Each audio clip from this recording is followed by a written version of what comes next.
कि गौ माता हमारी सुरक्षित रहेंगी, उनका आशीर्वाद हम लोगों को प्राप्त होगा। ये हमारे धर्म से जुड़ी हुई है, उनके पैर से लेकर के सर तक उनका आशीर्वाद जनता को मिलता है। और उनका जिस तरह से अभी तक गौ काटने पर हम लोग रोक लगाए और आज स्थिति है गौ को सीधा सीधा मार दिया जा रहा है, खाने के लिए मार दिया जा रहा है, पानी के लिए मार दिया, ना उनके ऊपर छाया है, ना उनके खाने के लिए कोई व्यवस्था है।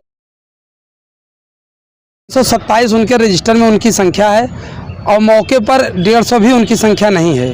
जब हम लोग उसकी पड़ताल किया और गौवंश के आश्रय के अंदर गया तो देखा कि सैकड़ों गौवंश के अस्थियां वहाँ पर पड़ी थी और बाहर से जानवर वहाँ मंगाए जा रहे थे।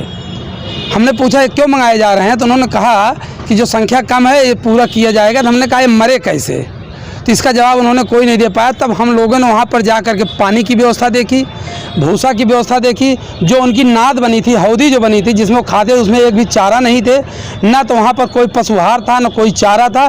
गौ वहाँ पर गौवंश जितने सब तड़प रहे थे, मतलब एकदम तड़प रहे थे। तब हम लोगों ने शासन प्रशासन को फ़ोन किया, वीडियो वायरल किया, यहाँ तक कि जो उनके गोबर की खाद निकलती है वहाँ तक ये बताऊँ कि वो भी वहाँ पर नहीं है, लोग बेच रहे हैं और गाँव के लोग मौज कर रहे हैं। इसमें किसका हाथ हो सकता है? इसमें तो प्रशासन की जिम्मेदारी बनती है कि वहाँ पर प्रधान, जैसे 2 गांव के प्रधान खुनशेखपुर और शेखनपुर, इनकी नैतिक जिम्मेदारी बनती है। वहाँ के सेक्रेटरी की जिम्मेदारी बनती है, वहाँ लोटिया के प्रधान की भी जिम्मेदारी बनती है। और इसके अलावा 3 गांव की जिम्मेदारी दी गई थी, 3 गांव के प्रधान की और सेक्रेटरी की जिम्मेदारी बनती है। इसके अलावा वहाँ पर खंड विकास अधिकारी की भी जिम्मेदारी बनती है। और स्थिति ये वहाँ पर है कि आप जाएंगे तो आप नाक नहीं दे पाएंगे, नाक में आप पूरा मुंह बांध करके तब आप वहाँ जाएंगे। यहाँ तक कि यहाँ जब हम लोगों ने शिकायत किया तो ब्लॉक स्तर के जो भी कर्मचारी थे, चाहे लेखपाल थे चाहे सेक्रेटरी थे, सब लोग खुद मुंह बांध करके वहाँ डटे हुए थे। अच्छा, ये गोवंश जो गौशालाएं खोली गई हैं, जिसकी गाय रहती है जो वहाँ पर छोड़, देखिए गाय तो किसानों की है और योगी जी ने गायों पर इतना पैसा खर्च कर रहे हैं कि गौ माता हमारी सुरक्षित रहेंगी, उनका आशीर्वाद हम लोगों को प्राप्त होगा। ये हमारे धर्म से जुड़ी हुई है, उनके पैर से लेकर के सर तक उनका आशीर्वाद जनता को मिलता है।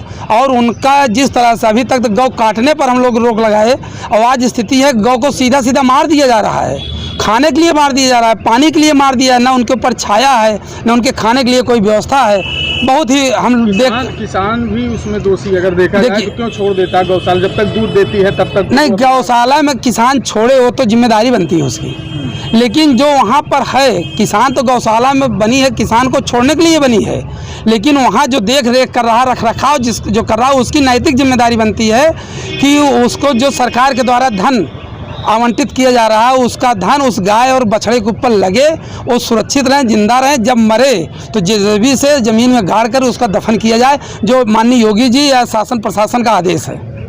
आज ज्ञापन दिए हैं तो? हाँ, एक बार आज हम ज्ञापन देने के लिए माननीय जिलाधिकारी महोदया से हम लोग समय लिए थे, 12 बजे उन्होंने समय दिया था।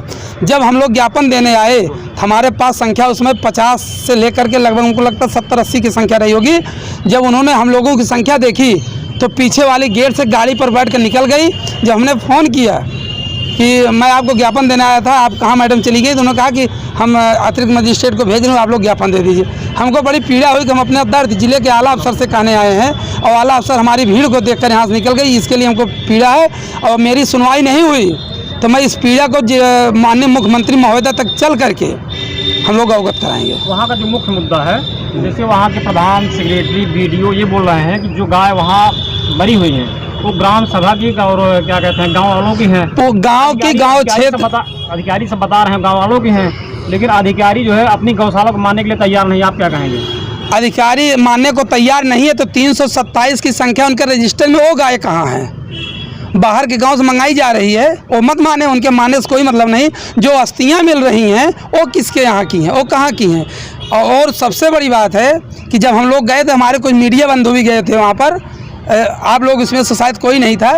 वहाँ के लोग कहा अगर मीडिया वहाँ हलेगी तो उनका मैं पैर तोड़ दूंगा, यहाँ तक ये धमकी दी जाए। कौन कहा ये वहीं की जो रख रखाव करने वाले हैं। क्या नाम है उनका? नाम हम नहीं बता पाए, आप लोग बताइए। कोई उदय सिंह हम नहीं बता पाएंगे।